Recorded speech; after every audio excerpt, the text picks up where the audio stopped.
இந்த வீடியோவில் NCERT history class 12 chapter 13 Mahatma Gandhi அந்த நேஷனலிஸ்ட் மூமெண்ட்டோட பார்ட் 8 வீடியோ தான் வந்து பார்க்க போகிறோம். லாஸ்ட் வீடியோவில் நம்ம வந்து சால்ட் மார்ச் பற்றி வந்து பார்த்துருப்போம். இந்த சால்ட் மார்ச்சுக்கு அப்புறம் பார்த்திங்க அப்படின்னா பிரிட்டிஷ் வந்து நம்ம இதுக்கப்புறம் இந்தியா வந்து முழுமையாக வந்து ஆட்சி செய்ய முடியாது, அதனால் அவங்கள வந்து பேச்சுவார்த்தைக்கு கூப்பிடுன்ற மாதிரி வந்து கூப்பிடுவாங்க. அதை தான் நம்ம வந்து ரவுண்ட் டேபிள் கான்ஃபரன்ஸ்னு சொல்கிறோம். மொத்தமாக 3 ரவுண்ட் டேபிள் கான்ஃபரன்ஸ் வந்து நடந்திருக்கும். இந்த 3 ரவுண்ட் டேபிள் கான்ஃபரன்ஸுமே வந்து லண்டனில் தான் வந்து நடந்திருக்கும். இதில் ஃபஸ்ட்டு ரவுண்ட் டேபிள் கான்ஃபரன்ஸ் அப்படின்றது வந்து நவம்பர் 1930 வந்து லண்டனில் வந்து நடந்திருக்கும். இந்த ஃபஸ்ட்டு ரவுண்ட் டேபிள் கான்ஃபரன்ஸில் காந்தி வந்து பார்ட்டிசிபேட் பண்ணியிருக்க மாட்டார். ஜனவரி 1931 தான் வந்து காந்திஜியை வந்து ஜெயிலிருந்து வந்து ரிலீஸ் பண்ணியிருப்பாங்க. அவரை வந்து சால்ட் மார்ச்சில் வந்து அரெஸ்ட் பண்ணியிருப்பாங்க. அவரை வந்து 1931 ஜனவரி அப்போ வந்து ரிலீஸ் பண்ணியிருப்பாங்க. ரிலீஸ் ஆனதுக்கப்புறம் வந்து காந்தி என்ன பண்ணுவார் அப்படின்னா, அப்போதைக்கு வைஸ்ராயாக இருந்த வந்து இர்வின் கிட்ட பேச்சுவார்த்தை வந்து நடத்துவார். இதை தான் வந்து காந்தி இர்வின் பேக்ட் அப்படின்ற மாதிரி வந்து சொல்லுவாங்க. இதில் வந்து அவங்க என்ன சொல்லுவாங்கன்னா, நீங்கள் வந்து சிவில் டிசோபீடியண்ட்டை வந்து வாபஸ் வாங்குங்கன்ற மாதிரி வந்து சொல்லுவாங்க. இவங்க என்ன சொல்லுவாங்க அப்படின்னா, நீங்கள் வந்து சால்ட் மேனுஃபேக்சரிங்கை வந்து அலோ பண்ணுங்க அப்படின்ற மாதிரி வந்து சொல்லுவாங்க. ஸோ இந்த பேச்சுவார்த்தை வந்து தோல்வியில் தான் வந்து முடியும், இந்த காந்தி இர்வின் பேக்ட் அப்படின்றது.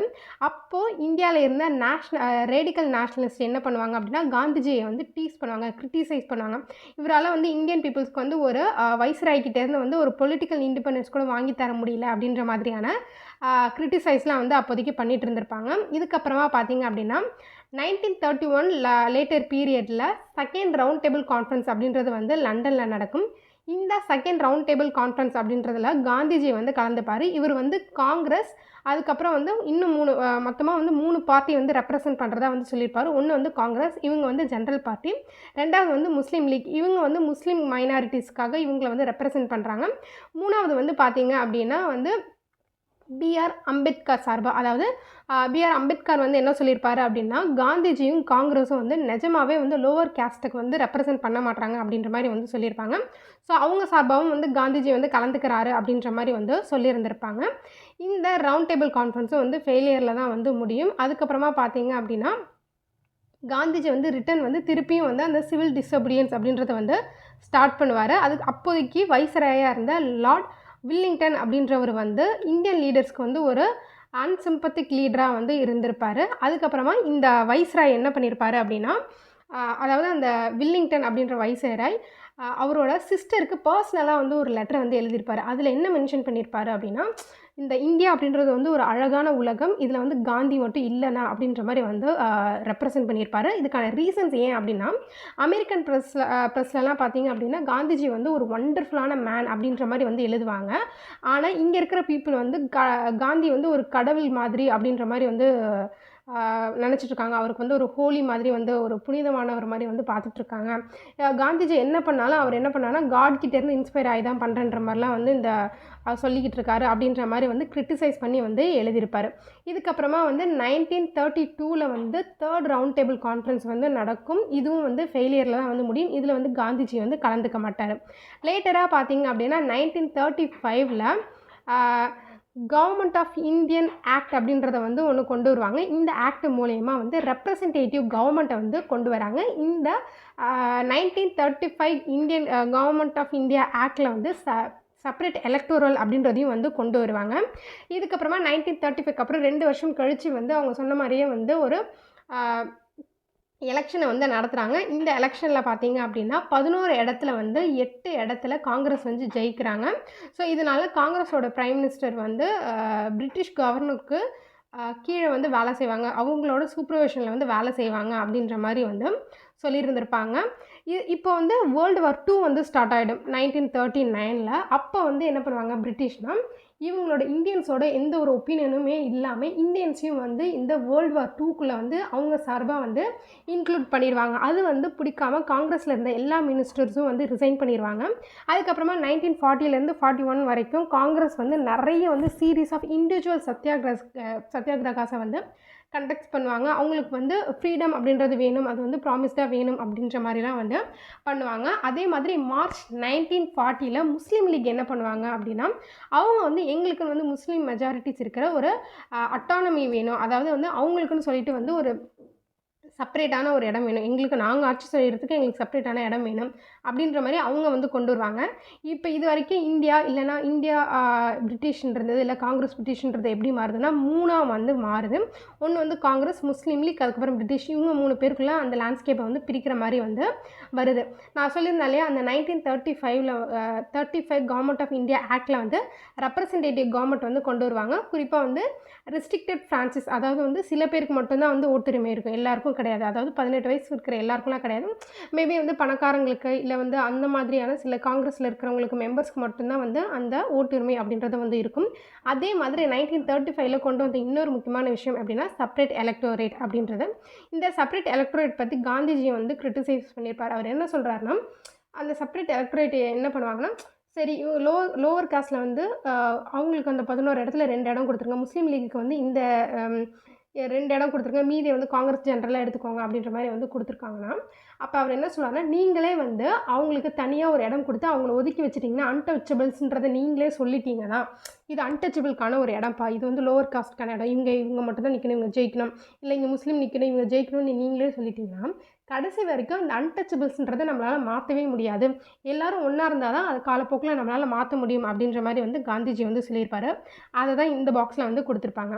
ஸோ நெக்ஸ்ட் பார்த்தீங்க அப்படின்னா, இதே டைமில் 1940s டைம்லலாம் பார்த்தீங்க அப்படின்னா, பிரிட்டிஷில் வந்து ஆல் பார்ட்டி கவர்மெண்ட் வந்து நடந்துட்டுருக்கும். எல்லா பார்ட்டியும் இருக்கிற ஒரு கவர்மெண்ட் தான் வந்து அங்கே வந்து ஆட்சி செஞ்சுட்ருப்பாங்க. அப்போது அங்கே அங்கே பிரிட்டனில் யார் பிரைம் மினிஸ்டராக இருப்பார் அப்படின்னா, வில்சன் சர்ச்சில் அப்படின்றவர். அங்கே இருக்கக்கூடிய பார்ட்டியில் இருக்கிறவங்களாம் என்ன நினைப்பாங்கன்னா, இங்கே இருக்கக்கூடிய இந்தியன் ஆஸ்பிரன்ஸுக்கு வந்து ஒரு சிம்பத்தட்டிக்காக இருப்பாங்க. பட் இந்த பிரைம் மினிஸ்டரான வின்ஸ்டன் சர்ச்சில் அப்படின்றவர் வந்து பெருசா வந்து இந்த மாதிரிலாம் உடன்பாடு இல்லாம மோனோபோலி, அதாவது இந்தியா மொத்தமும் வந்து இந்த பிரிட்டிஷ் கண்ட்ரோல்ல தான் வந்து இருக்கணும் அப்படின்ற மாதிரியான ஒரு மைண்ட் செட்ல வந்து இருக்கிறவரு. இந்த வின்ஸ்டன் சர்ச்சில் அப்படின்றவர் வந்து 1942ல என்ன பண்றாரு அப்படின்னா, அவருக்கு முக்கியமான ஒரு மினிஸ்டரான சர் ஸ்டாஃபோர்ட் கிரிப்ஸ் அப்படின்றவர் வந்து இந்தியாவுக்கு வந்து அனுப்பி வைக்கிறாரு. எதுக்குன்னா, காந்திஜி அண்ட் வந்து காங்கிரஸ் கூட வந்து காம்ப்ரமைஸ் பேசுறதுக்காக. இந்த டாக்கும் வந்து ஃபெயிலியர் தான் ஆகுது. ஏன் அப்படின்னா, இவங்க என்ன சொல்லுவாங்க அப்படின்னா, இந்தியா வந்து எங்களுக்கு ஆக்சிஸ் பவருக்கு, அதாவது வந்து அந்த வேர்ல்டு வார் 2ல ஜெர்மன், ஜப்பான் இவங்களெல்லாம் எதிர்த்து வந்து சண்டை போடுறதுக்கு எங்களுக்கு நீங்க வந்து சப்போர்ட் பண்ணுங்கன்னு சொல்லுவாங்க. அவங்க என்ன பண்ணுவாங்கன்னா, நாங்க சப்போர்ட் பண்றதா இருந்தா, எங்களுக்கு வந்து நீங்க என்ன பண்ணணும் அப்படின்னா, டிஃபென்ஸ் மினிஸ்டர் டிஃபென்ஸ் மெம்பர் இருக்குல்ல, அதில வந்து எங்களுக்கு வந்து பொசிஷன் வந்து குடுக்கணும். அதாவது இந்தியன்ஸும் அந்த டிஃபென்ஸ் கவுன்சில்ல வந்து இருக்கணும் அப்படின்ற மாரி, அந்த எக்ஸிக்யூட்டிவா வந்து இருக்கணும். நாங்களும் இந்தியன்ஸ் வந்து இருக்கணும் அப்படின்ற மாரி வந்து சொல்லுவாங்க. பட் அத வந்து இவங்க ஒத்துக்க மாட்டாங்க. அதனால வந்து இந்த கிரிப்ஸும் வந்து அவரு பேசினதும் வந்து ஃபெயிலியர் ஆயிடும். நம்ம ஏற்கனவே பார்த்திருந்தோம் 1939ல இந்த வாருக்கு வந்து நம்மளோட இந்தியன்ஸோட ஒப்பீனியனே கேட்காம இந்தியன்ஸை வந்து அந்த வாரில் வந்து இது பண்ணதுனால காங்கிரஸ் மினிஸ்டர்ஸ்லாம் வந்து ரிசைன் பண்ணிட்டாங்க அப்படின்னு சொல்லிட்டு, அப்படி ரிசைன் பண்ணதுக்கப்புறமா வந்து அந்த பிரிட்டிஷ் கவர்மெண்ட் என்ன சொல்லுவாங்க அப்படின்னா, நீங்கள் வந்து எங்களுக்கு வந்து வேர்ல்டு வார்க்கு வந்து சப்போர்ட் பண்ணுங்க. அதுக்கப்புறமா நீங்கள் வந்து நாங்கள் வந்து உங்களுக்கு இண்டிபெண்டன்ஸ் தரோம் அப்படின்ற மாதிரி வந்து சொல்லுவாங்க. காந்திஜிக்கு, நேருக்குலாம் வந்து ஹிட்லர் வந்து சுத்தமாக பிடிக்காது. அவரோட நாசிசம்லாம் வந்து சுத்தமாக பிடிக்காது. அதனால இவங்களும் வந்து ஓகே, இவங்களுக்கு நம்ம வந்து சப்போர்ட் பண்ணலாம். அதுக்கு பதில் நமக்கு வந்து இண்டிபெண்டன்ஸ் வந்து கிடைக்கும் அப்படின்ற மாரி வந்து சொல்லியிருந்திருப்பாங்க. பட் இவங்க அதுக்கு இடையிலே என்ன பண்ணியிருப்பாங்க அப்படின்னா, அந்த வார் வந்து 1945ல தான் முடியும். 1939ல வந்து இப்படி சொல்லியிருப்பாங்க. பட் 1944ல இந்த மாதிரி வந்து இந்த சர்ச்சில் என்ன பண்ணியிருப்பாருன்னா, இந்த கிறிஸ்பை வந்து அனுப்பியிருப்பார் இல்லையா? இந்த கிறிஸ்பை வந்து அனுப்புனோனே உங்களுக்கு தெரிஞ்சு போயிடும். இவர் என்ன நமக்கு வந்து அந்த ஒரு வைசிராய் இவர் வந்து நமக்கு வந்து அந்த டிஃபென்ஸில் தான் ஒரு பொசிஷன் கேட்குறோம், அதை கூட கொடுக்க மாட்றாங்க. இவங்க நமக்கு வந்து எப்படி வந்து இண்டிபெண்டன்ஸ் கொடுப்பாங்க அப்படின்னு சொல்லிட்டு வந்து, இந்த பேச்சுவார்த்தைக்கே இடம் கிடையாது. நான் வந்து மொத்தத்தையும் வந்து இது பண்ணிவிட்டு, இப்போ வந்து காந்திஜி என்ன பண்ணுவாருன்னா, இவனுங்க வந்து சரிப்பட்டு வரமாட்டாங்க அப்படின்னு சொல்லிட்டு, 3rd மேஜர் மூவ்மெண்ட்டை வந்து இந்த பிரிட்டிஷ் ரூலுக்கு எதிராக வந்து ஸ்டார்ட் பண்ணுறாரு. அது என்ன அப்படின்னா, குயிக் இந்தியா மூவ்மெண்ட். கிறிஸ்மிஷன், அதாவது கிறிஸ்ப் வந்து பேசினதுக்கு அப்புறமா பார்த்தீங்க அப்படின்னா, அந்த பேச்சுவார்த்தை ஃபெயிலியர் ஆனதுக்கு அப்புறமா வந்து இந்த குவிட் இந்தியா மூவ்மெண்ட் அப்படின்றத வந்து காந்திஜி வந்து ஆகஸ்ட் 1942ல வந்து ஸ்டார்ட் பண்ணுறாரு. ஏன் அப்படின்னா, இவங்க என்ன நினச்சிட்டு இருப்பாங்க, சரி இந்த வேர்ல்டு வார் 2 முடிஞ்சதுக்கப்புறம் நமக்கு இண்டிபெண்டன்ஸ் தருவாங்கன்னு தான் நினச்சிட்டு இருப்பாங்க. ஆனால் இந்த கிறிஸ்ப் வந்து பேசும்போது தான் தெரியும், இவனுங்க வந்து ஒரு பொசிஷன் கூட தரமாட்டானுங்க. இவனுங்க எப்படி வந்து நமக்கு இண்டிபெண்டன்ஸ் தருவாங்கன்றதுக்கப்புறம் அந்த பேச்சுவார்த்தை ஃபெயிலியர் ஆனதுக்கப்புறம் குவிட் இந்தியா மூவ்மெண்ட், நீங்கள் மொத்தமாக இந்தியா விட்டு வெளியே போங்க, நாங்கள் எங்களை பார்த்துக்குறோம் அப்படின்ற மாதிரியான அந்த குவிட் இந்தியா மூவ்மெண்ட் அப்படின்றத வந்து ஸ்டார்ட் பண்ணுவாங்க. இந்த குவிட் இந்தியா மூவ்மெண்ட் ஸ்டார்ட் பண்ணதுக்கப்புறமா காந்திஜியை வந்து ஜெயிலில் பிடிச்சி போட்டுருவாங்க.